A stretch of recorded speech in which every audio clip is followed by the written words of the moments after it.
सभी प्रतियोगी परीक्षाओं के लिए इम्पोर्टेंट करंट अफेयर्स देखते हैं। 2 फरवरी 2026 का आपकी पाठशाला द्वारा। इसका पहला प्रश्न है, भारतीय भारतीय तटरक्षक बल ने 1 फरवरी 2026 को अपना कौन सा स्थापना दिवस मनाया? ए 45वां, बी 48वां, सी 50वां या डी 52वां? कौन सा 50वां स्थापना दिवस मनाया है भारतीय तटरक्षक बल? भारतीय तटरक्षक बल की स्थापना 1977 में हुई थी। 1 फरवरी 2026 को इसने अपनी स्वर्ण जयंती मनाई। अगला प्रश्न है, महाराष्ट्र की पहली महिला मुख्यमंत्री के रूप में किसने शपथ ली है? ये प्रश्न और देख लेते हैं। महाराष्ट्र की पहली महिला उप मुख्यमंत्री के रूप में किसने शपथ ली है? ए सुप्रिया सुले, बी सुनेत्रा पवार, सी पंकजा मुंडे या डी नीलम गोरे? किसने लिए शपथ? ये सुनेत्रा पवार ने। महाराष्ट्र की पहली महिला उप मुख्यमंत्री हैं ये सुनेत्रा पवार। सुनेत्रा पवार महाराष्ट्र के राजनीतिक इतिहास में उप मुख्यमंत्री का पद संभालने वाली पहली महिला बन गई है। पहली महिला बन गई है ये सुनेत्रा पवार। अगला प्रश्न देखते हैं, हाल ही में भारत के किन 2 स्थलों को नई रामसर साइट्स यानी कि रामसर साइट्स के रूप में नामित किया गया है? ए पटना पक्षी अभ्यारण्य यूपी और खारी डांड गुजरात, बी चिल्का झील और सांबर झील, सी सुल्तानपुर और भिंडवास या डी इनमें से कोई नहीं? तो इसमें कौन ऑप्शन ए सही है? पटना पक्षी अभ्यारण्य यूपी और खारी डांड गुजरात।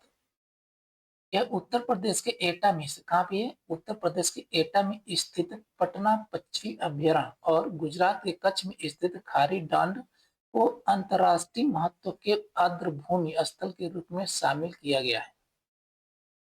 अगला प्रश्न देखते हैं, 39वें सूरज कुंड अंतर्राष्ट्रीय शिल्प मेला 2026 का उद्घाटन किसके द्वारा किया गया? ए द्रौपदी मुर्मू के द्वारा, बी नरेंद्र मोदी के द्वारा, सी सीपी राधाकृष्णन के द्वारा या डी अमित शाह के? ठीक है, तो कौन किसके द्वारा किया गया? ये किया गया है ये उपराष्ट्रपति सीपी राधाकृष्णन के द्वारा, ऑप्शन सी। 1 फरवरी 2026 को हरियाणा के फरीदाबाद में उपराष्ट्रपति द्वारा इस विश्व प्रसिद्ध मेले का उद्घाटन किया गया। इसका भागीदार देश है कौन? मिस्र। इसका भागीदार देश कौन है? मिस्र यानी कि इजिप्ट, मिस्र। ठीक है, अगला प्रश्न है, भारत की पहली एआई पावर्ड यूनिवर्सिटी के लिए पायलट कैंपस के रूप में किस विश्वविद्यालय को चुना गया है? किस विश्वविद्यालय को चुना गया है एआई पावर्ड यूनिवर्सिटी के लिए पायलट कैंपस के रूप में? किस विश्वविद्यालय को चुना गया है भारत की पहली एआई पावर्ड? ए दिल्ली विश्वविद्यालय, बी चौधरी चरण सिंह विश्वविद्यालय मेरठ को, सी बनारस हिंदू विश्वविद्यालय या डी जवाहरलाल नेहरू विश्वविद्यालय को? किसको? ये चौधरी चरण सिंह विश्वविद्यालय मेरठ को चुना गया है। किसके लिए? इसके लिए एआई पावर्ड यूनिवर्सिटी के लिए पायलट कैंपस के रूप में। यह चौधरी चरण सिंह विश्वविद्यालय मेरठ एआई आधारित शिक्षा और अनुसंधान के लिए भारत का अग्रणी केंद्र बनेगा। अगला प्रश्न देखते हैं, वित्त मंत्री निर्मला सीतारमण ने 1 फरवरी 2026 को लगातार कौन सी बार केंद्रीय बजट पेश किया? ए 7वीं बार, बी 8वीं बार, सी 9वीं बार या डी 10वीं बार? तो 9वीं बार इन्होंने बजट पेश किया है। निर्मला सीतारमण ने मोरारजी देसाई के बाद, पहले कौन? मोरारजी देसाई के बाद लगातार सबसे अधिक यानी 9वीं बार बजट पेश करने वाली वित्त मंत्री का गौरव प्राप्त किया है। अगला प्रश्न है, विंग्स इंडिया 2026 में एयरपोर्ट ऑफ द ईयर का पुरस्कार किसे मिला? ए दिल्ली एयरपोर्ट को, बी बेंगलुरु एयरपोर्ट को, सी हैदराबाद एयरपोर्ट को या डी मुंबई एयरपोर्ट को? तो ये मिला है हैदराबाद एयरपोर्ट को मिला है। विंग्स इंडिया 2026 में एयरपोर्ट ऑफ द ईयर का पुरस्कार मिला हैदराबाद एयरपोर्ट को। हैदराबाद में आयोजित विंग्स इंडिया 2026 कार्यक्रम के दौरान राजीव गांधी अंतर्राष्ट्रीय हवाई अड्डे को यह खिताब दिया गया। अगला प्रश्न देखते हैं, हाल ही में खोजा गया हिमी हिमीलेसिनम हिमीलेसिनम इंडिकम किस किसकी एक प्रजाति है? किसकी एक प्रजाति है पूछ रहा है। हाल ही में खोजा गया हिमीलेसिनम इंडिकम किसकी एक प्रजाति है? ए सांप की, बी मशरूम की, सी मेढक की या डी तितली की? किसकी एक प्रजाति है? एक, ठीक है।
ये पूछ रहा है किसकी एक प्रजाति है? ए सांप की, बी मशरूम की, सी मेढक की या डी तितली की? तो किसकी प्रजाति है? ये है मशरूम की एक प्रजाति है, हिमीलेसिनम इंडिकम।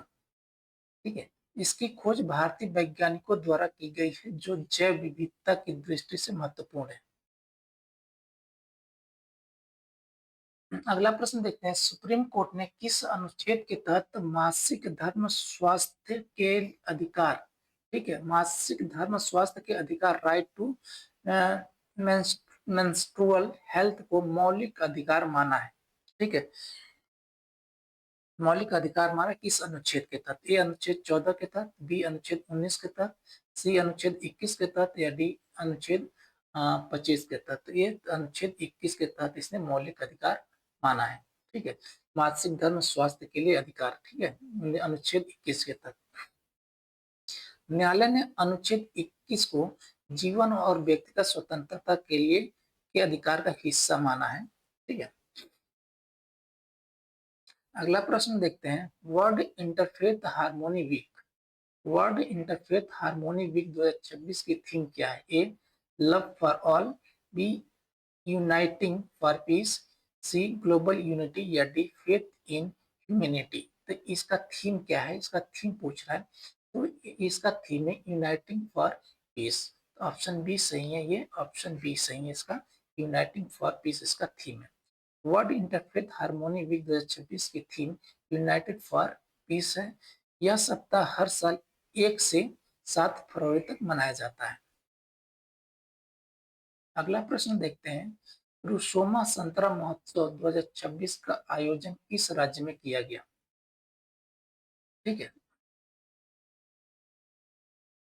रुसोमा संतरा महोत्सव, रुसोमा संतरा महोत्सव 2026 का आयोजन किस राज्य में किया गया? ए मणिपुर में, बी नागालैंड में, सी असम में या डी सिक्किम में? तो इसका उद्घाटन का इसका किया गया आयोजन ये नागालैंड में। जैविक खेती और संतरा उत्पादन को बढ़ावा देने के लिए नागालैंड में यह उत्सव मनाया गया। अगला प्रश्न देखते हैं, टाइम्स बिजनेस स्कूल रैंकिंग 2026 में किस संस्थान को शीर्ष स्थान प्राप्त हुआ? किसमें? टाइम्स बिजनेस स्कूल रैंकिंग 2026 में। ए आईआईएम अहमदाबाद को, बी आईआईएम बेंगलुरु को, C Indian institute of foreign trade यानी आईआईएफटी को या डी आईएसबी हैदराबाद को? तो सर्वोच्च रैंकिंग प्राप्त हुई, यह स्थान प्राप्त हुआ किसका? Indian institute of foreign trade को।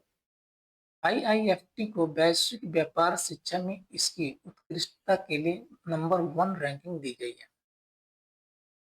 अगला प्रश्न देखते हैं, भारत सरकार ने किस वर्ष तक 200 सतही प्लेटफॉर्म और एक 100 विमानों का लक्ष्य रखा है?